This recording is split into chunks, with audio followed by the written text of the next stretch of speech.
నిర్మల్ జిల్లా Bhainsa court public prosecutor అరుణ రవీందర్ దంపతులు శనివారం జిల్లాలోని దిలావర్పూర్ మండలం కాల్వ గ్రామాన్ని సందర్శించారు.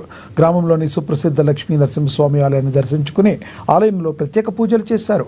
ఆలయ కమిటీ సభ్యులు వారికి పూలమాలలు శాలువాలతో ఘనంగా సత్కరించారు. ఆషాఢమాస ఏకాదశిని పురస్కరించుకుని కుటుంబ సమేతంగా స్వామివారిని దర్శించుకోవడం చాలా సంతోషంగా ఉందన్నారు. సకాలంలో వర్షాలు కురిసి పంటలు సమృద్ధిగా పండాలని, పిల్లా పాపలను చల్లగా చూడాలని స్వామిని వేడుకున్నారు.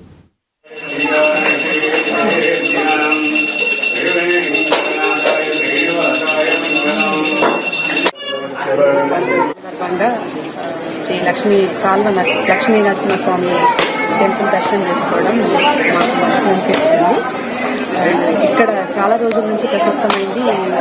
ఆషాఢ మాసం పర్వదినాలు ఈరోజు దశమి సందర్భంగా ఎవరైతే ఏకాదశి ఫాస్టింగ్స్ ఉంటాయో వాళ్ళు మొక్కులు చెల్లించడానికి ఇక్కడికి రావడం జరిగింది. మాకు స్వామివారి దర్శనం చేసుకోవడం అనేది మాకు కుటుంబ పరంగా చాలా సంతోషంగా ఉంది. యాజమాన్యం మాకు మంచి స్వాగతం